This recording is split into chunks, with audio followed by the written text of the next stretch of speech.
اللهم لا أحصي ثناء عليك أنت كما أثنيت على نفسك اللهم لك الحمد كالذي تقول وخيرا مما نقول أما بعد فقد قال رسول الله صلى الله عليه وسلم اللهم آت نفسي تقواها وزكها أنت خير من زكاها أنت وليها ومولاها فاحفظها بما تحفظ به عبادك الصالحين صدق رسول الله صلى الله عليه وسلم اللهم وفقنا لما فيه الخير والصلاح ولما تحب وترضى من القول والعمل والفعل والنية والهدي إنك على كل شيء قدير আল্লাহ পাক মানুষের নফস পয়দা করছে। নফস একটা মখলুক। আমার দেহের সবকিছু যেমন মখলুক, নফসটাও মখলুক।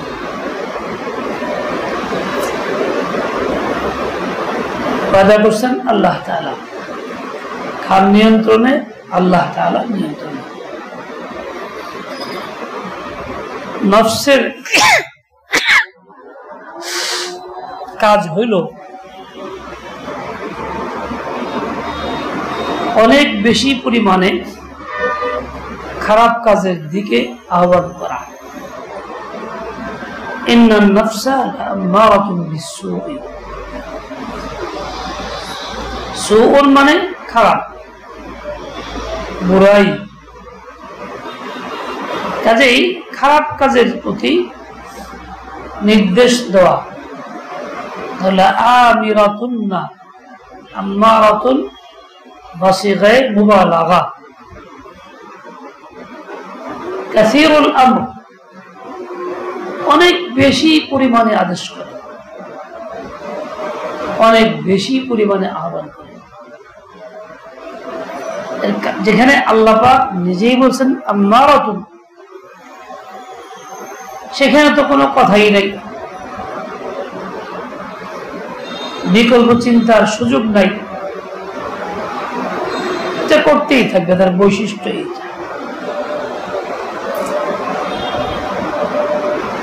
কাজেই আমরা জীবদ্দশায় মৃত্যুর আগ পর্যন্ত নফসের হাত থেকে মুক্ত, এই কথা কেউ বলতে পারবো না। যতদিন হায়াত আছে, নফস আছে, তার তাকাজা আছে, এবং সে আমাকে অন্যায় কাজের আদেশ দিতেই থাকবে। আমি যদি অচেতন থাকি, বেখবর থাকি, অযত্নশীল হই, তাহলে আমার অজান্তেই এমন সব কাজকর্ম আমার দ্বারা হবে, নফসের তাকাজা পুরা হবে, তার আদেশ পুরা হবে, আমার লাঞ্ছনা, আমার জিল্লাতি এটা বাড়তেই থাকবে। আল্লাহ তাআলার কাছেও যেমন আমি অপমানিত হইব, মানুষের কাছেও তাই হইব, মাখলুকের নজরেও। শুধু মানুষের নজরে না, জিনের নজরেও, ফেরেশতার নজরও তো আছেই, এমনকি জীব জন্তুর নজরেও। সবচেয়ে আমাদের হাতের কাছে নিকৃষ্ট প্রাণী কুকুর, ময়লা খায়, নোংরা খায়। এই কুকুরের কাছেও আমি লাঞ্ছিত, অপমানিত। কুকুরও আমাকে ঘৃণা করে এবং করবে যদি নফসের তাকাজায় আমি চলি, বেখবর হই, নফসের চাহিদা আমার দ্বারা পূর্ণ হয়। কুকুরও আমাকে ঘৃণা করবে। নফসের চাহিদায় চলছে কে? মিস্টার ফিরাউন। কি পরিমাণ? 400 বছর পর্যন্ত এত লম্বা হায়াত আল্লাহ তাকে দিয়েছিলেন। শুধরানোর যথেষ্ট সময় ছিল, পরিবেশ আসছে, কিন্তু শুধরাই নাই, নফসের তাকাজায় চলতেই থাকছে। 400 বছরের পরেও তার রেহাই ছিল না। দুনিয়ার থেকে চলে গেছে, যাওয়ার সময় ওই নফস তাকাজায় গেছে। আল্লাহ পাক তাকে আদর নমুনা বানায় রাখছেন বিশ্ববাসীর হেদায়েতের জন্য। সে আছে, দেহটা তার আছে, মাটি পোকামাকড় তারা কেউ খায় না। ফিরআউনের দেহটা মাটির মধ্যে তো আর দাফন না, মাটি তাকে হজম করে না, পোকাও খাইতেছে না, কিন্তু কেউ তাকে আপন মনে করে না, কেউ তাকে মহব্বত করে না, সবাই তাকে ঘৃণা করে। ঘৃণা। কোন মুসলমান এমন আছে ফিরআউনকে মহব্বত করে ভালোবাসে? কেউ না, সবাই তারা ঘৃণা করে। এই ঘৃণাটা এমনিতেই নাই, তার নিজের কামাই। কেন? সে নফসের তাকাজা পূরণ করছে, নফসের চাহিদা পূর্ণ করছে, তার মতো করে চলছে, বেখবর ছিল, নফসকে নিয়ন্ত্রণ করে। এই জন্য এতটাই বেআওয়ারা ছিল, নিজেকে শেষ পর্যন্ত আল্লাহ বলার দুঃসাহস করছে, এরকমও করছে। এটা নফসের তাকাজা। অনেক সময় মানুষ ধোঁকা খায়, বলে শয়তানের থেকে পানা চাইছি, আউযুবিল্লাহি মিনাশ শাইতানির রাজিম করতেছি, আশ্রয় চাই। শয়তানকে আল্লাহ রমজানে বন্দী করে, অসুফাতি শায়াতিন ওয়া মারাতুল জিন্নি, এরপরেও দেখি আবার গুনাহ হইতেছে, আমাদের দ্বারাই হইতেছে। কেমন হইল? তাহলে শয়তান বন্দী হয় নাই? হাদিস কি অসত্য? না, হাদিস সত্য, শয়তানও বন্দী হয়েছে। শয়তান আমার নফসের মধ্যে ফু দিয়া রেখে গেছে, আর সেই ফুর অ্যাকশন এমন চলছে, নফস আমার ঘুরাইতে আছে। খালি মানুষ যে অন্যায় কাজগুলি করে, এর মধ্যে শয়তানেরও দখল আছে, নফসের দখল আছে। শয়তানের দখল কম, নফসের দখল বেশি। শয়তান একটু উকি মারে, একটা ফু দেয় আগুন জ্বালানোর লেগে, বাস শয়তান সরে যায়, কাম হয়ে গেছে। বাকি অংশটা পূর্ণ করে নফসে বারবার চাহিদা, বারবার তাকাদা, বারবার এটা করার, বারবার এটা করার জন্য আগ্রহ, উপায় উপর খোঁজা, ব্যস্ততা, লিপ্ততা, এই সব নফসের তাকাদা। শয়তান একবারে খালি খুঁজা দিয়ে হয়ে গেছে, ফুদিয়া হয়ে গেছে, শেষ। কাজেই রমজানে শয়তান বন্দী হয় ঠিকই, কিন্তু যে ফুদিয়ে রাখছিল এই ফুটা তো আর বন্ধ হয় নাই, চলতেই আছে ফু। আগের যুগের একটা ঘটনা, মানুষ যখন দীর্ঘদিন এলেম থেকে বঞ্চিত ছিল ব্রিটিশের শাসন আমলে, 200 বছর প্রায়, অনেক কিছুই ঘটছে। জাহিল মূর্খরা অনেক উল্টা পাল্টা রেওয়াজ রসম বানাইছে, অনেক কিছু আমল বিদআত করছে, খুরাফাত করছে। আল্লাহ তাআলা হাকিম উম্মতের মতো মুজাদ্দিদ পাঠাইছেন। এরকম আরো অনেক মুজাদ্দিদিন ছিলেন, যাদের উসিলায় সমাজ থেকে এই সব কিছু আস্তে আস্তে দূর হয়েছে। আর এইসব সবাই ছিল, ভালো ছিল, খামাকে বাড়ান কেন? কে অভিযোগ করছে শুনি না? কে কে অভিযোগ করছে? জয়নাল? হ্যাঁ, আগে বসেন। কে অভিযোগ করলো? এখনো শুনতেছ না? শুনতেছ না? শুনতেছ? আচ্ছা, মাশাআল্লাহ, ঠিক হয়েছে। ভাড়া গেল এখন। হ্যাঁ,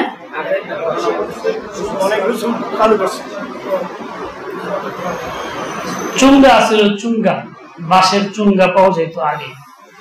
ছোট সময় আমরা দেখছি টিন দিয়ে চুঙ্গা বানাইত, আমাদের মুরব্বীদের আমলে টিনের চুঙ্গা উপরে একটা মুখ থাকতো, মুড়ির টিনের মুখের মতন, ওর ভিতরে কাগজপত্র তুলে লেগে পেঁচের ভিতরে ছেড়ে দিত।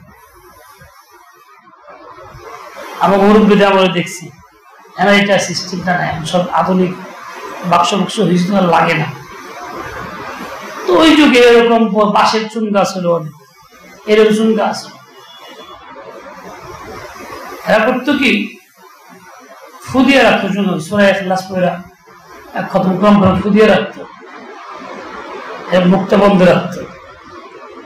কেউ যদি বইতো একটা খতম পড়া দেন, তো মুখটা ফেলে বলতো যে খতম পড়া আছে, দিয়ে গেলাম, লাগাতে হয়ে গেলাম।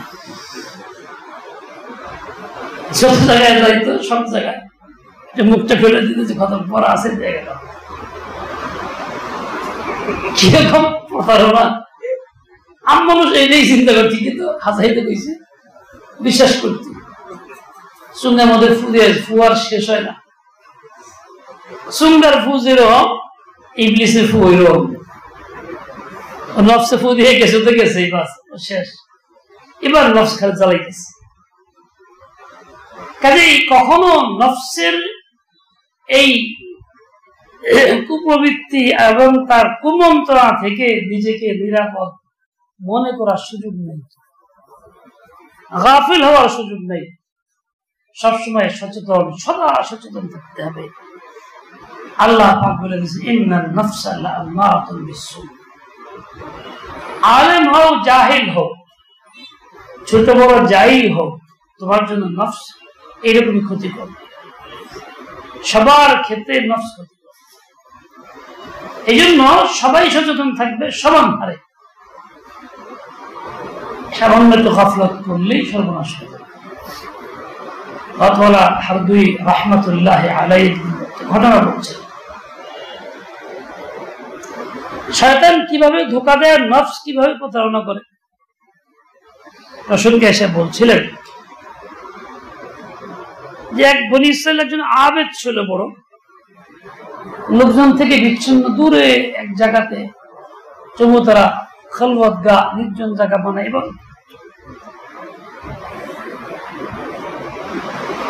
একজন লোক ছিল সহি, কিন্তু আবেদ, আলেম তো না, যার কারণে অনেক বিষয়ই অবগত না।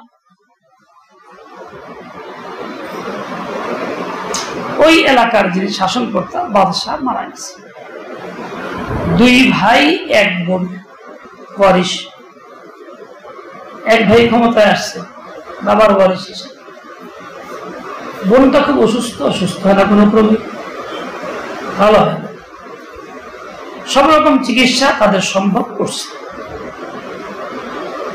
মিস্টার ইবলিস লাআনাতুল্লাহি আলাইহি খুব বড় বুজুর্গের সুরতে আসছে, পাগড়ি, জুব্বা, লাঠি, তাসবিহ সবকিছু নিয়ে আইসা বলতেছে, বাদশার সন্তান, বাদশার সবকিছু ভোগ করো, নিমক হারাম কেন তোমরা? একটা বোন মাত্র তার চিকিৎসা করতে পারো না?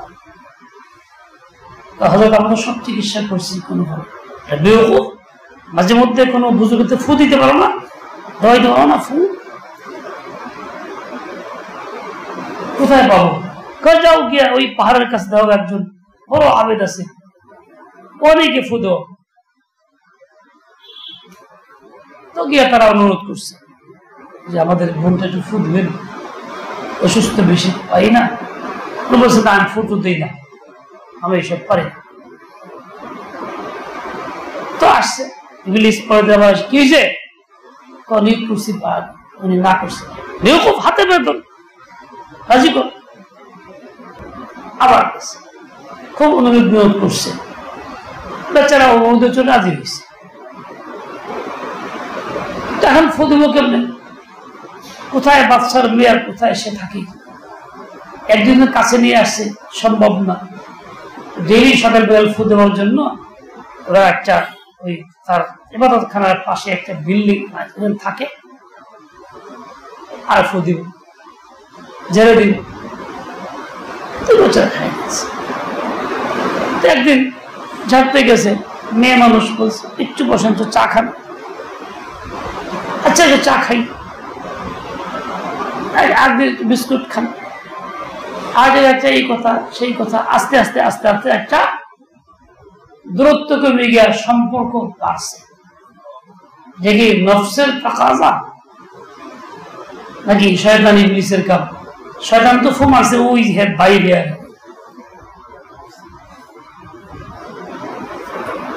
ফোন আমার কাছে দেন, ফোন তো আমার কাছেও আছে।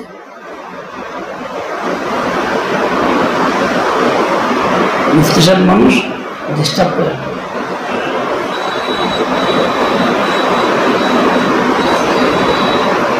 এখন আস্তে হইতে হইতে সম্পর্ক, চাকার সম্পর্ক, গল্প সম্পর্ক হইতে হইতে খারাপ সম্পর্ক হয়ে গেছে। যখন অন্যায় করে ফেলছে তখন তার চিন্তা হইল যে সর্বনাশ, কি করি এখন, উপায় কি? এখন তো জানা যায় গেলে সর্বনাশ হয়ে যায়। বাঁচার জন্য তাকে খুন করছে। খুন করার পরে কি করবে? থাকবে কোথায়? ইবলিস এর কাছে এসে আবার আবেদন করছে, কাম করো, তাদের দাফন করো। মাটি খুঁজে সাহায্য করছে, মাটি চাপা দিয়েছে, কিন্তু তার ওরার কারণে একটু চুল বের হয়ে আছে উপরে, লক্ষ্য করেনি। ওদের কি ইবলিসকে ধরছে, এই নিম্ন খারাপের যা মনে খুশ খবর রাখাস না, বোন কোথায়? স্যার বোন তো ওখানে আছে, হুজুর তো ফু দেয় না, ওখানে নাই, দেখ কি হয়েছে, তো আসছে নাই নাই নাই। তালাশ চলছে, অস্বীকার করে। ইবলিস করে দেখ ওই মুখখানে দাফন করা আছে, ওই চুল দেখা যায়, চুল দেখছে, উঠাইছে। আবেদী এখন ফাঁসি দেওয়ার জন্য প্রক্রিয়া করছে, নিয়ে গেছে। যখন ফাঁসির কাজটা ঝুলানো হবে, ঠিক তো ওই মুহূর্তে ইবলিস এসে কইতেছে, বাঁচার একটা পথ আছে। পথটা কি?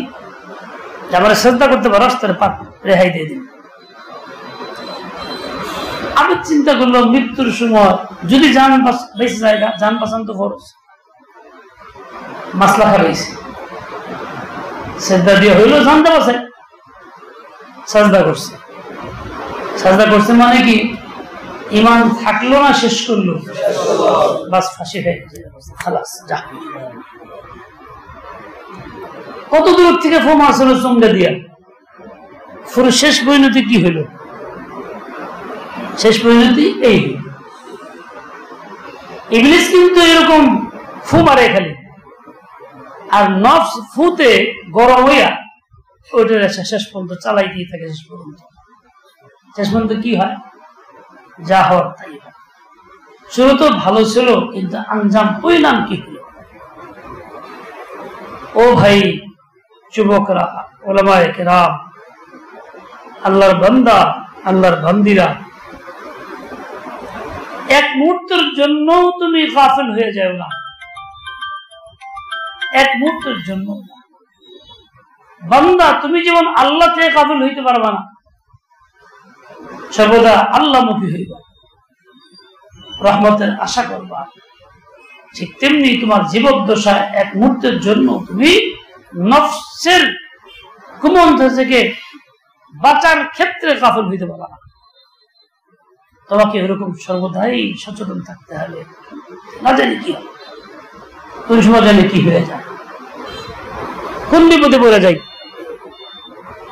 সতর্কতা যত বেশি অবলম্বন করবা, তত বেশি আল্লাহর রহমত তোমার কাছে আসবে। সতর্কতা অবলম্বন করবা না, তোমার অজান্তেই নেক্সট স্রোতে এমন ধোকা খেয়ে যাইবা, শেষ পর্যন্ত ইমান, আমল, জান সবই যাবে। যেমন আবেদের গেছে, সবই যাবে। হযরত করাচি রহমতুল্লাহ আলাই প্রথম যখন ইজাজত দিচ্ছেন, আমার বয়স খুব কম, তখন দাড়ি মুছে উঠেনি, 1403। বর্তমান কত? 46। কত বছর হইল? 43 বছর আগে। আর বলতেন, মিয়া দুইটা কথা বলছেন,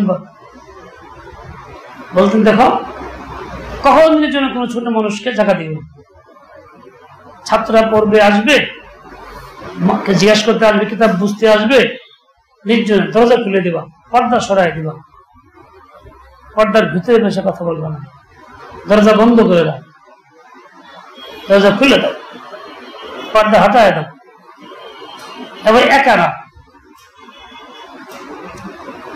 যখন বলছেন মিয়া देखो बूढ़े बूढ़े लोग तुम्हारे पैर दबाने आएंगे, खबरदार दबाए न देना। ওই সময়ের কথা জন্য ওই বয়সে বলছেন বুড়ো মানুষ পাও টিপতে ওই সব পাও টিপে দিয়ে না। হযরতের কথা এমন ফলাফলছে এই সত্যি ওই সময় থেকে বুড়ো মানুষরা পাও টিপে হয়, আকাবেরের কথা বিফলে যায় না। তখন এহতিয়াত করতাম, জজ বলছিল আমি নিজেই বুড়ো হয়ে গেছি, কেন চিন্তা নেই, আমি বুড়ো মাস পাওয়া বললে আমি এক বুড়া হয়ে এক বুড়া যা দুই বুড়া মিলা গেছি, চিন্তা নেই। কিন্তু ওই এহতিয়াত জামিয়া সাহেব পড়াইতাম থাকজন মাদ্রাসা, ছাত্র আসলে পরে পর্দা সরাই দিতাম, দুইটা দরজা খুলে দিতাম যাতে মানুষ দেখে খারাপ ধারণা করতে হবে যে হুজুরে হেললো কি গপ্প করে নীরবে কোথাও কইতে না পারে, আর নাহলে উকি দিব দেখি কি কেরা কেরা ভিতরে আছে। ইত্তাকু মাওয়াজিআত তুহাম, তুহমতের জায়গা থেকে বাঁচো, তুহমত আসতে পারে এমন কোন কাজই তুমি করো না। আজকে ওলামায়ে কেরাম বেশিরভাগ লিপ্ত এই সমস্ত মোবাইলের মধ্যে কিল্লিগা মাদ্রাসায় পড়া, পর্দার আড়ালে সয় শুয়া সেইরা হাসে শুরু করে, তখন ছাত্র তো আর দেখে না, হুজুররা পর্দার আড়ালে বিকতেই তো আছে, কেউ তো ফুজমার দেখে না, আকার করতে সুবিধা। এই সমস্ত ওস্তাদদের জরুরি হলে পর্দা না রাখা, মোটামুটি করতে হলে পর্দা উঠায় দেওয়া, ঘুমাও পর্দা ছাড়াই ঘুমাও, ওই পর্দা ছাড়া ঘুমাইলে সমস্যা হলে কি সমস্যা, সতর খুলে দিতে পারে, পায়জামা পরে ঘুমাও, ছেলে পরে ঘুমাও, সতর খুলবে কেন, শতকরা ভয় থাকলে আল্লাহ তা পাতলা কাপড় কেউ দেখে দেখো কেনা গেছে লাগতে শুইতে, তাহলে সবার সামনে খোলামেলা ৫০ ছাত্র শুয়ে রয়েছে, তুই মোবাইল টিপবে, এটা তোমার বিবেকে বলবে না, বিবেক কথা দেবে,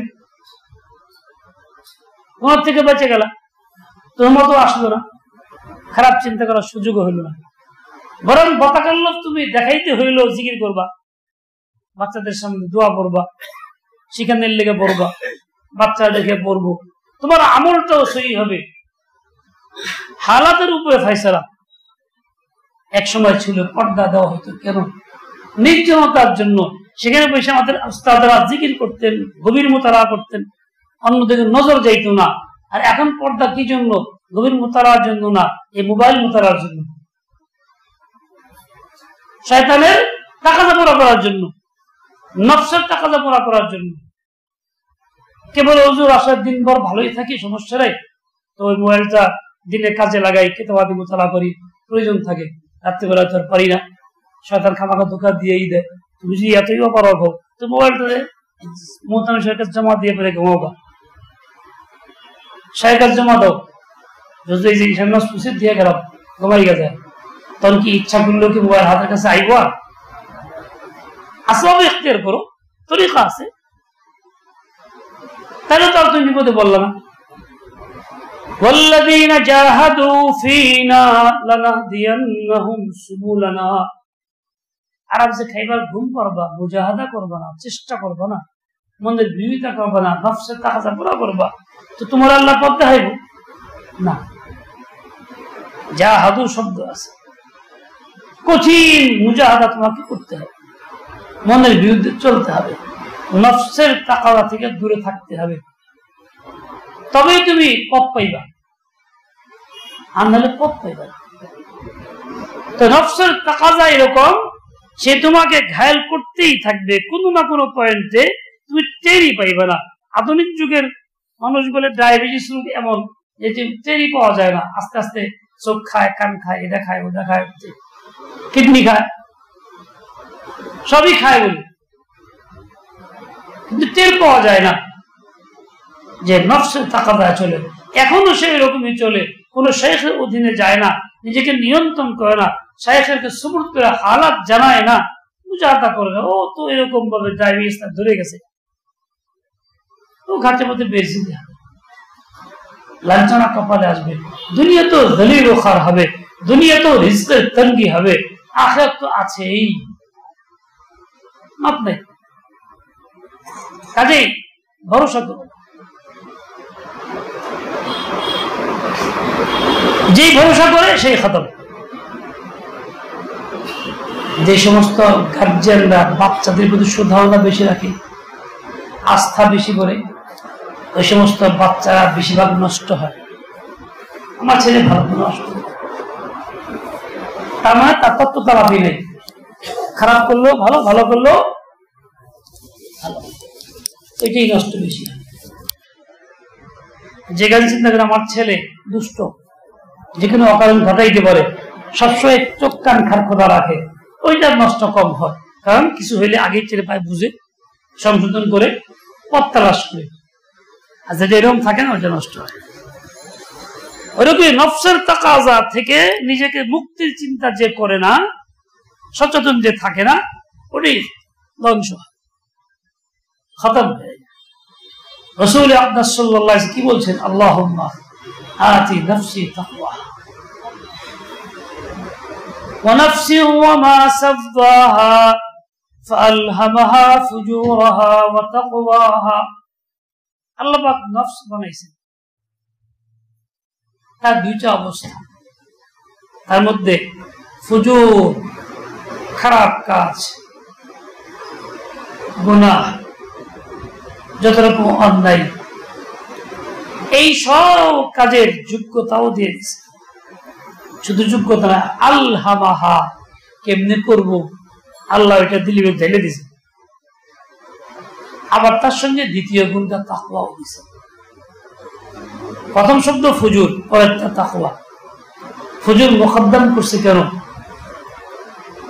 তাকাদ্দুম বিযিক্র, এর গুরুত্ব আছে, মানে আসলেই এটা গালিব বেশি। আল্লাহ পাক আগে আলোচনা করছেন কেন? গুরুত্ব বেশি, বাস্তবেই ফুজুর বেশি জন্মগত ভাবে, ওই নফস জন্ম তখন থেকে। তাকওয়াও দিয়েছেন দ্বিতীয় স্তরে, যা সে ইচ্ছাকৃত বতাকল্লুফ অর্জন করবে, অর্জন করলে সেটা আবার গ্রহণ করার মাধ্যমতার মধ্যে আছে, ভয়ও করবে। কিন্তু ওই তাকওয়া অবলম্বন করার আগ পর্যন্ত অবস্থা কি চল থাকলে ফুজুর গালিব, ফাআলহামাহা ফুজুরাহা, তারপরে ওয়া তাকওয়াহা। কাজেই এমন না যে আমি একেবারেই অচেতন থাকবো, স্বাভাবিক থাকবো, যা ইচ্ছা তাই করবো, ভালো থাকবো, এটা হইতে পারে না। যেমন ফিরআউন ধ্বংস হয়েছে নফসের তাকাজা, এরকম ছোট ছোট ফিরআউন বহুত ছিল। ওই কাফের গোষ্ঠীর ফিরআউন ছাড়াও মুসলমান সমাজের মধ্যেও কিন্তু ফিরআউনের শাগিদিন আছে। আমরাও কিন্তু তার থেকে বেশি দূরে না, আমাদের অবস্থাও কিন্তু এরকম, আমরাও কিন্তু এরকম।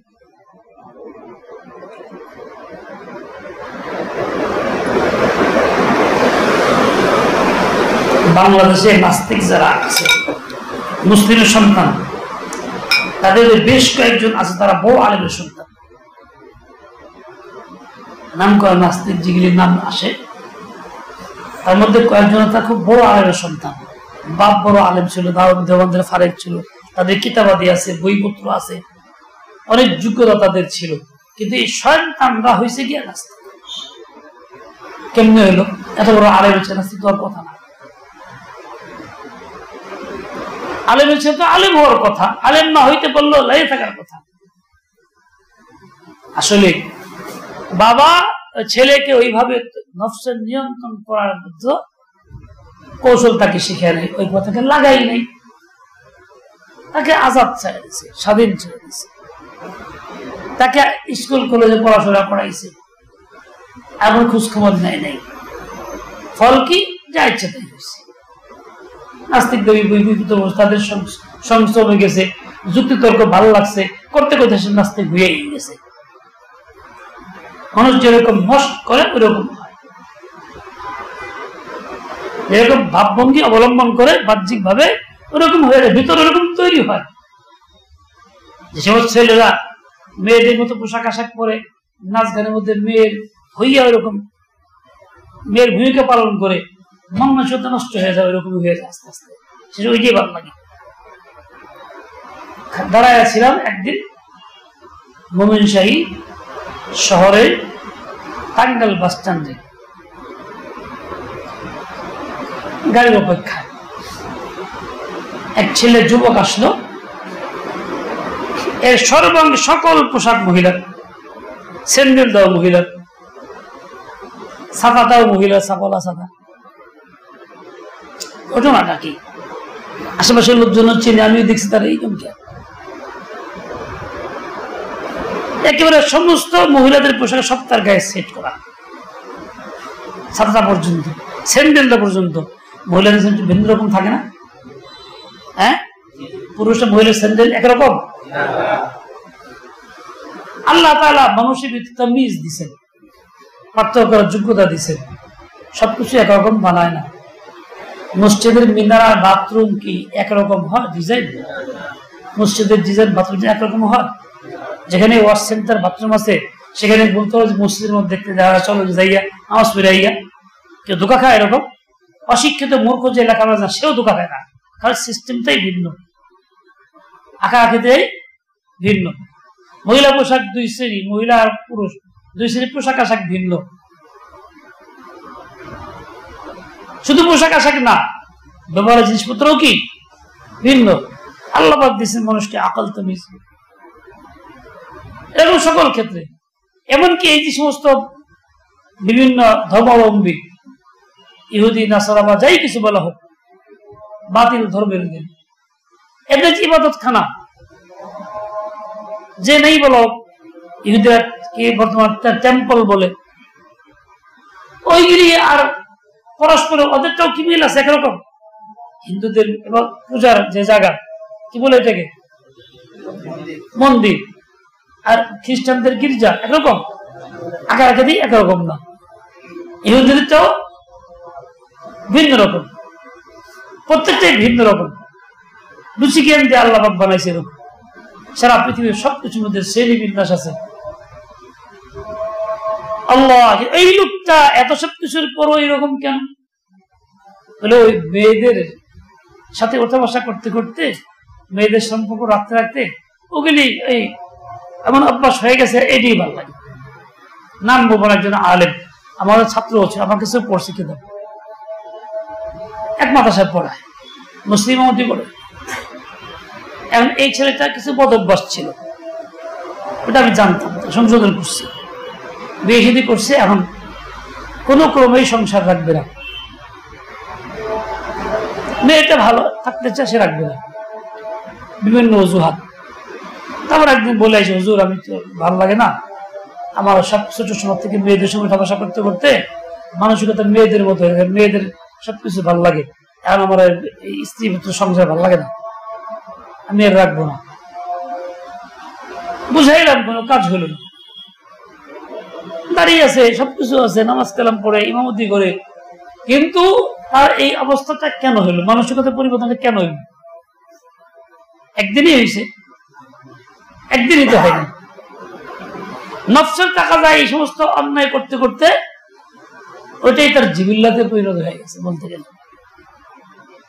কাজে সাবধান। আল্লাহুম্মা আতি নাফসি তাকওয়াহা, রাহমাতের নবী দোয়া করছেন, হে আল্লাহ আমার নফসকে তাকওয়া দান করুন। ফুজুর তো আছেই, ও তো কামাই করা লাগে না, তাকওয়া কামাই করা লাগে, তাকওয়া কামাই করতে তো পারি না ব্যাখ্যা নেই, এর লেগে আপনার সাহায্য চাই। আতি নাফসি তাকওয়া, আমাকে দিয়ে দেন, নফস যাতে মানতে পারে, গ্রহণ করতে পারে, ওইটা আপনি কথা বলেন। ওয়াযাক্কিহা আনতা খায়রু মান যাক্কাহা, পাক পবিত্র করে দেন, আপনি আসলে একমাত্র পাক করতে পারেন, অন্য কেউ পারে না, ক্ষমতা আপনার, আপনি। নাম বলবো না, কোন একজন আলেম, নাম করা ব্যক্তি, এমনকি সংসদেও তার আসন ছিল এক সময়, পদভ্যাস ছিল, নফসের তাকাদার চলত, খায়সাত পূর্ণ করত। তার এগলাম বাজি, ছেলেদের সঙ্গে অন্যায় করা একটা বদভ্যাস ছিল। শেষ বয়সে এত নাম করা ব্যক্তি অন্যায় করছে। এক যুবকের সঙ্গে অন্যায় করতে গেছে, যুবক ছিল খুব শক্তিশালী সাহসী, সে তারা ওই অবস্থাগুলো মুখরা ধুরা রাস্তায় চৌরাস্তায় নিয়ে গেছে, বেজতি গাড়ি ঘর। এর চেয়ে মরা ভালো ছিল না? এই যে মৃত্যুর আগ পর্যন্ত তাকে নফস তাকে ছাড়ে নাই, নফস তাকে লিপ্ত করছে। নফস কিন্তু ছাড় দিবে না তোমাকে। কাজেই তুমি ভরসা করে বসে থাকো, বেখবর থেকো না। आज अरे कुछ भरोसा नहीं है इस नफ्स अम्मारा पर, नफ्स भरोसा करा যাবে। এর অবস্থা এরকম, সে তোমার সঙ্গে লড়বে। अरे उससे कुश्ती तो है अमर भर की, कभी वो दबा ले कभी तू दबा ले। জীবন ভর তার সঙ্গে লড়তে হবে। এক সময় সে তোমার নিচে বইয়া যাবো না, এখন তুমি উপরে উঠতে বইবা, আবার এক সময় সে তোমার উঠতে বইবে। এক আবেদ সব এলাকার মধ্যে সেরে কি কাজ চলেছে, গাছ পূজা মাছ পূজা, মানে খুব কষ্ট, প্রতিবাদ করার জন্য খুব জজবাই মানে সাথে চলছে। রাস্তায় দেখা হয়েছে মিস্টার ইবলিসের সাথে, আয়েশা সালাম দিয়ে মুসাফির, হযরত কোথায় যান? খুব আদব তাওয়াজুর সাথে বলে এখানে অন্যায় সেরে বুঝেছে, ফেরে দিয়েছে। বলে একটা কথা বলি, মাফ করবেন। বলে কি? বলে আপনি ওখানে যদি যান, মানুষ আপনার খারাপ বলবে, সবার সঙ্গে মোকাবেলা ঝগড়াঝাটি হবে, ফিতনা হবে, ফিতনা হবে শব্দটা যা আমরা বলে থাকি, কত খারাপ।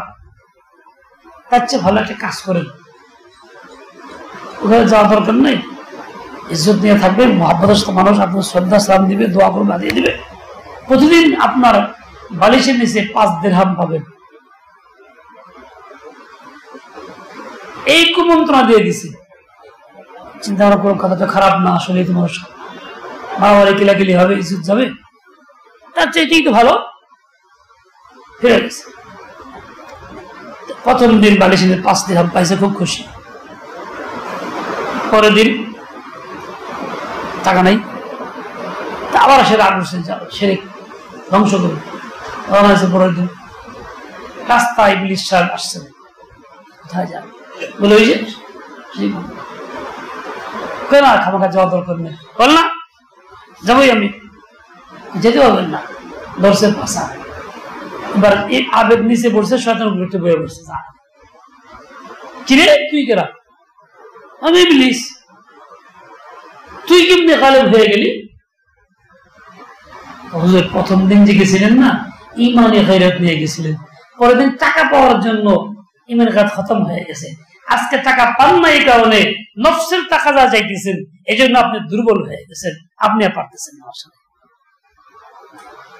প্রথম নফসের টাকা যা গেছিলেন না, ইমানের জন্য গেছিলেন।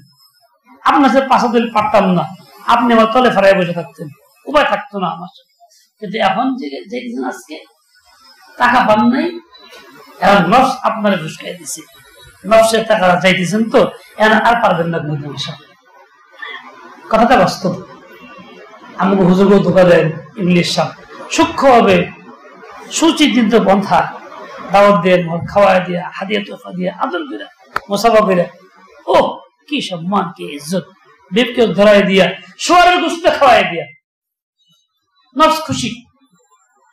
এই জন্য মুখ দিয়া হক কথা আসে না, সত্য কথা আসে না, যা ইচ্ছা তাই। এই জন্যই এখন নফসের গোলামি করি। হারাম কাজ ভালো লাগে, হারাম কথা ভালো লাগে, হারাম চিন্তা চেতনা ভালো লাগে, কারণ ইমান ভালো লাগে না, আমল ভালো লাগে না। ভালো ইমান ভালো আমল কেউ করলে আর হিরেও ভালো লাগে না। আজকে একজন ফোন দিয়েছে রাস্তায়, সাইলেন্ট করা ছিল, বুঝি নেই, 1-1.5 ঘন্টা পরে ব্যাক করছি, যখন দেখছি হুজুর ফোন, এটা মাসলার লেগে ফোন দিয়েছিলাম। মাসলাটা কি? অমুক মারা গেছে, তার ছেলে নাম করে একজন বড় বক্তা আলেম, সে 1000 লোকের খাওয়ার ব্যবস্থা করতেছে অমুকখানে অমুক দিন, প্যান্ডেল আয়োজন। কি ঘটনা কি? বলে আব্বার জন্য খাওয়ার ব্যবস্থা। তার ভাইকে বললাম, তুমি এটা কি করলা? আমি বড় ভাই করছে, যাই আছে, এই নিয়ে তর্ক বিতর্ক লাগছে। পরে কেউ মেয়ে একটা কাম করো, এটা সহি তরিকা আমল কিনা, তাহলে এক কাম করো, ওই লোকের ভাষা তুমি নেককার লোকদের দাওয়াত দাও। হাদিস আছে আকারা তো আমাকুল আবরার, তুমি খানা খাওয়াইবা নেককারদের খাওয়াও, আবরারদের দাওয়াত দাও। তখন সে দুজনে আলেম, তো জিজ্ঞেস করে, ও বলে আবরার কারা, আমার নাম বলছে অমুকে, বলে হ তার দাওয়াত দাও। না তারা দাওয়াত যাবো না, হে খাইবো না, যে খানা হে খাইবো না, এটা হালাল হয় কেমন রে? আপনার ভুল দিয়েছিলাম। এই যে এখন 1000 লোকের ইন্তজাম, এই সেই মুক্ত সমাজ রসম রেওয়াজের সমর্থন করা না জানি কি, এটা কিন্তু এমনি ভালো লাগে নাই। সিলসিলা পিছে সে আ রাহা হয়, অনেক দূর থেকে পিছন থেকে সিলসিলা আসতেছে। শুরু থেকে সুন্নতের উপরে এহতিয়াত নাই, এর উপরে ইহতিমাম নাই, নফসের টাকা চলে চলে আসতেছি। বাজার খুব সুন্দর সাজসজ্জা আছে, কিন্তু ওইখানে গিয়ে প্রকাশ পাইছে জায়গা মতো। হ্যাঁ, নামাজের কাতার হয়েছে,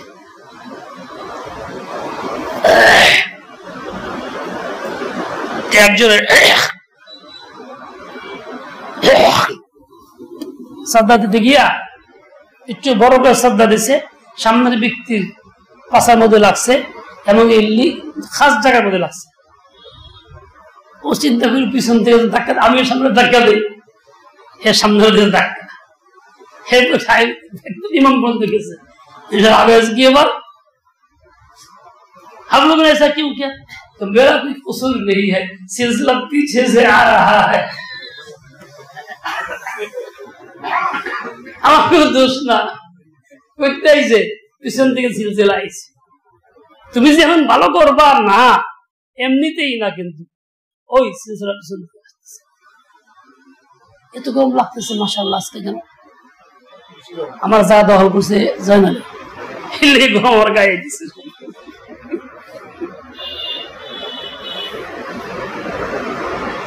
জানার তো হুজুর আমি শুয়ে থাকি, অনুমতি দিলে ভালো লাগতেছে না। আমি বলি তুমি শুয়ে থাকবা, তাহলে ওই দিকে শুয়ে থাকেন। আচ্ছা অল্প সময় সময় নেই, আমরা খাইতে গেছি, জানালো ডাক দিয়েছে খাই, এসে গেলাম তুমি শুয়ে থাকবা, আপনি যা করেন তোমার যা খুশি। বই রয়েছি বই যাই, আমার কি দোষ? আমি তাহলে জবাব দিয়েছিলাম শুয়ে থাকো, ভালো লাগে না। দোষটা কি আমার? হ্যাঁ যায় না কিনলে গে দোষ এর। হ্যাঁ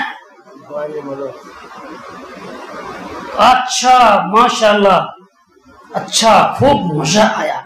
मजा का मजा, अच्छा खूब मजा आया, खूब मजा आया। मजा की कय मजा, जेर जगह जे মানে অতি জজবা আবেগ করতেছে কি খুব মজা আয়া, আজ খুব মজা আয়া।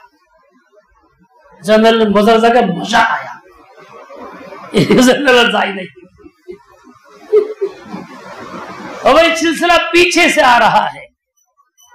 তুমি মনে করো না একদিনই কিছু ঘটনা ঘটছে না, সুন্নতের উপর আমল নাই, নফসের নিয়ন্ত্রণ নাই, তাকাজা পূরণ করা হয়েছে, যার জন্য এভাবে চলতেছে। যে কোনো কাজ হোক বিদআত হোক রসুল ভালো লাগে, বেদরাগ করতেছি এমনিতেই না। ইসলাম এভাবে হয় না।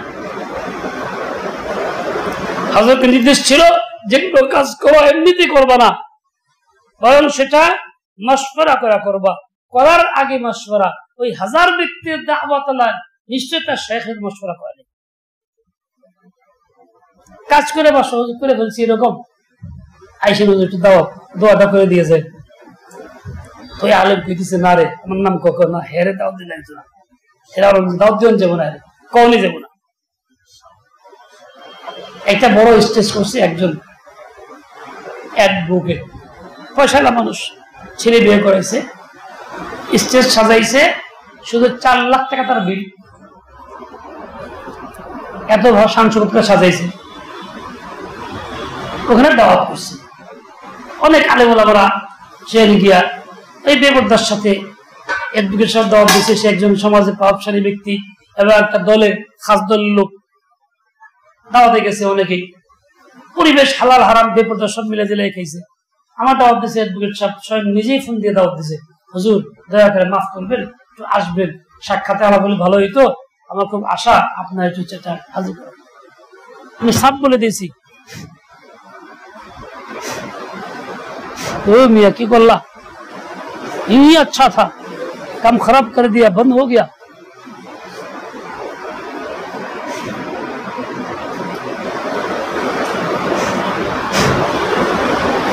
हेलो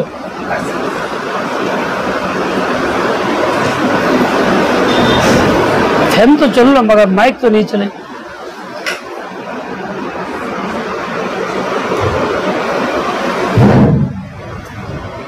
এখন আমি স্পষ্ট বলে দিয়েছি, অন্য কথা বলে ডাইরেক্ট বলছি, যে অপচয় আপনি করছেন, যে সাধারণ জায়েজ না, এটা ইসরাফ হারাম, কাজে ওই কাজে শরীক হতে চাই না, আমি যাবো না।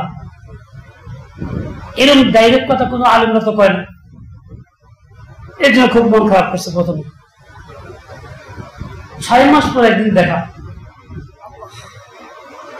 6 মাস পরে সে সিএনজিতে যাইতেছে মানিকগঞ্জ সিঙ্গের থেকে, আমিও এই সিএনজিতে উঠে পড়ছি, প্রয়োজন ছিল, দেখা হইলো, কথা হইলো।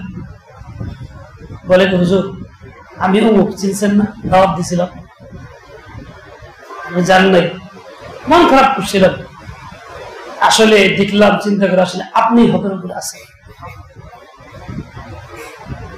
তো আমি প্রথমে খুব কষ্ট পাইছিলাম, কিন্তু এখন সবচেয়ে বেশি মহব্বত আপনারে করি, আসলে আপনি হকের উপরে আছেন। কোনো আলেম আমাকে বললো না এই কথাটা। তাহলে আমি এই কথা বলার দ্বারা কি করলাম? ক্ষতি করলাম, লাভ করলাম? ওই লোকটাকে হেদায়েতের পথে আনলাম।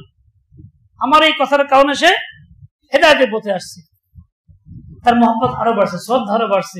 এখন যে কোনো কথা আজমত পয়দা হয়েছে, নারে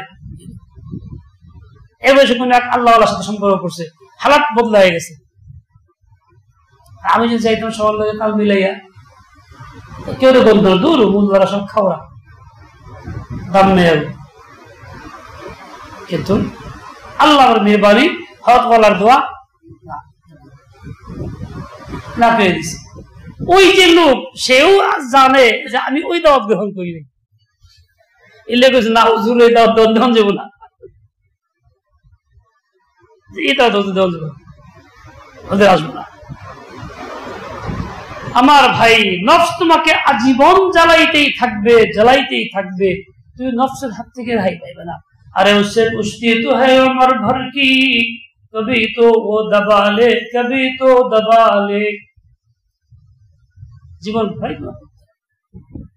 এক মুহূর্তের জন্য গাফিল হয়ে যায় না, তুমি ছেড়ে দিও না। পাশার ধরো, তলে পড়ে ফিরে ওঠো। পাশা তলে পড়লে কি মানুষ তলে পড়ে থাকে না? ওঠার চেষ্টা করে, হাত পা নাড়াচাড়া দেয়, উপর পেটা ধরে সরের চেষ্টা করে, ফালাই দেওয়ার চেষ্টা করে, প্রথম জানি কোনো ক্রমে পাও বাজে এক হইলেও উঠতে পারে কিনা চেষ্টা চালাইতেই থাকে। কাজে নফস তোমাকে যদি ফালাইও দেয়, তুমি চালাই থাকো, চেষ্টা তলে ফেলার চেষ্টা করো, তুমি বোঝার চেষ্টা করো। নফস তোর কাছে মাকলুব হইতে রাজি না, তুই কেরা? তোর শক্তি তো বড় না, আল্লাহর শক্তি বড়।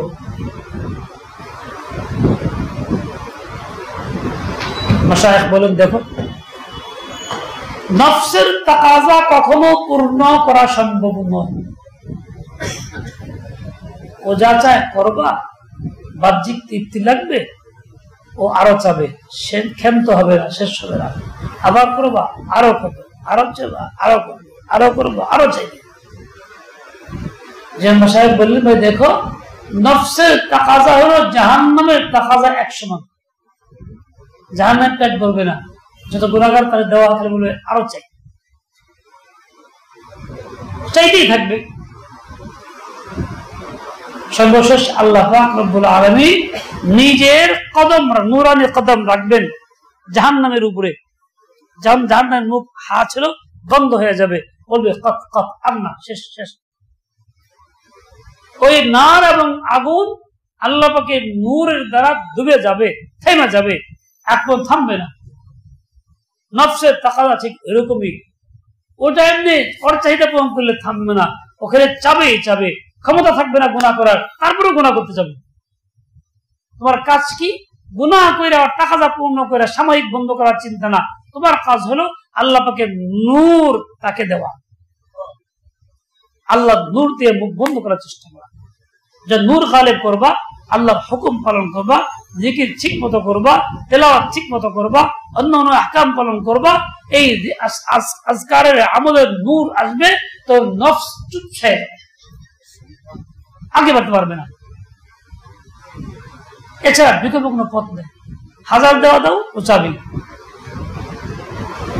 একজন লোক যদি ৫,০০০ নারীকে ব্যবহার করে, তবু আরেকটা না জানি কিরকম, এরকম মনে হবে। আসলে একই তো নারী, অঙ্গ একই রকম, ব্যবহার একই রকম। তাই তো মুমিন আল্লাহর ভয়ে থাকে, এক নারী ব্যবহার করে হালাল তরিকা, আর কাফের মুশরিক বেদিন বদ্দিনরা ১০০০ নারী ব্যবহার করে, তাও তাও তৃপ্তি হয় না। মুমিন একটাই তৃপ্তি হয়। মুফতি আব্দুল হাসান একজন বড় বুজুর্গ ছিলেন মুমিন সেই এলাকার নেত্রকোনার দিকে, সরল সোজা মানুষ ছিলেন, খুব বয়স হয়ে গেছিল, রসিক মানুষ, খুব সরল রসিক।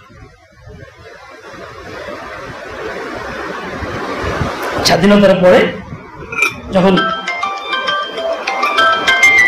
মুক্তিযুদ্ধদের প্রভাব, এটা ধরে ওরা ধরে আলেমদের ধরে মুখ করে, যে দোষী না তারাও, যে দোষী তারাও ধরে, এবং ভাবে অনেক ক্ষতিগ্রস্ত হয়েছিল আগামী সময়। ওনাকে ধরে নিচ্ছে, বয়স্ক মানুষ, বসায় রাখছে লাইন ধরে, দীর্ঘ সব বসায় রাখছে, শারীরিক বসা না, 2 পায়ের বসায় রাখছে, মানুষ কষ্ট করে। তো ওদের এক নেতা আইসা জিজ্ঞাসা করে, এই বুড়া, কয়জন নারী দর্শন করছো? কত খারাপ শব্দ। তো উনি রসিক মানুষ, তো বাবা জীবন মধ্যে একজনই করছিলাম। বাবা আপনি কয়জন করছেন?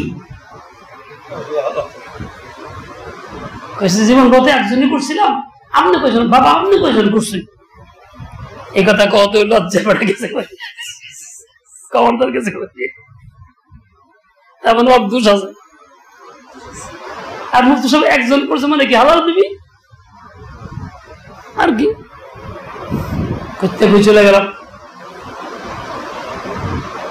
এরকম তুমি নফসের টাকাটা পূরণ করতে পারবা না।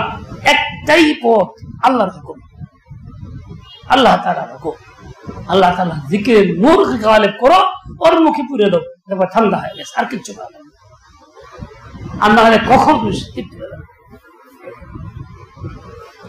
এই জন্য নফসের টাকাটা পড়া করো না।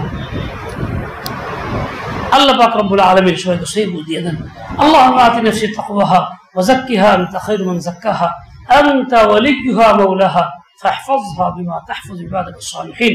الحمد لله رب العالمين والصلاة والسلام على سيد المرسلين محمد وعلى آله وأصحابه أجمعين. يا إله العالمين تب علينا أجمعين إنا كفيناك المستهزئين.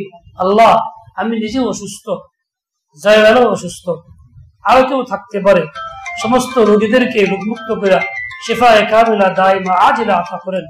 ইয়া আল্লাহ, হয়ে গেছি বৃদ্ধ, সর্বাঙ্গ কমজোর, দুর্বল হয়ে গেছে। ইয়া আল্লাহ, এই দুর্বল কমজোর অঙ্গগুলিকে শক্তিশালী বানায় দেন। ইয়া আল্লাহ, মনটাকে আরো শক্তিশালী বানায় দেন, আরো হিম্মত পয়দা করে দেন, নফসের সঙ্গে মোকাবেলা করে চলার তৌফিক দান করে। ইয়া আল্লাহ, পরম্পরা দুর্বল কমজোর হয়ে গেছি, আপনার সাহায্য হইলে পারবো, আপনার সাহায্যই আমার সম্বল, একমাত্র পথেও আপনার রহমতই আমার সহায়, একমাত্র পথেও রহমত সামলে হাল থাকলে পারবো, না হলে পারবো না। আপনার রহমত চাই, আপনার রহমত চাই, আপনার ফজল করম চাই, আপনার দয়া চাই, আপনার সাহায্য চাই। দয়া করে নফসের ধোঁকা থেকে বাঁচায় দেন, শয়তানের খপ্পর থেকে বাঁচায় দেন, গুনাহের প্রতি ঘৃণা পয়দা করে দেন, নেক কাজে আগ্রহ বাড়ায় দেন। হে আল্লাহ, আপনার খাঁটি বান্দা বান্দী আমাদের বানায় নেন। হে আল্লাহ, লাঞ্ছিত বঞ্চিত করবেন না, জয়ল খার করবেন না, বেইজ্জতি করবেন না। হে আল্লাহ, জালেমদের প্রতিহত করেন, মজলুমের সাহায্য করেন। হে আল্লাহ, বাল বাচ্চাকে বিচ্ছিন্ন যারা করছে, যারা এর সঙ্গে জড়িত, তাদেরকে আপনি আল্লাহ দেখায় দেন, তামসা দেখায় দেন, তাদেরকে তামসা দেখায় দেন, তামসা দেখায় দেন।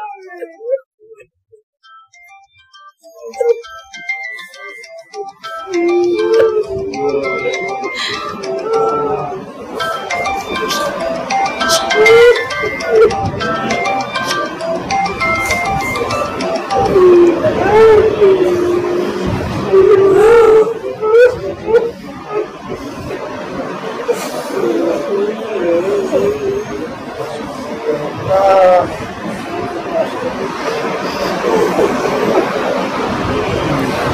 اللهم أعنا على ذكرك وشكرك وحسن عبادتك رب انصرني على القوم المفسدين رب إني مغلوب فانتصر رب إني مغلوب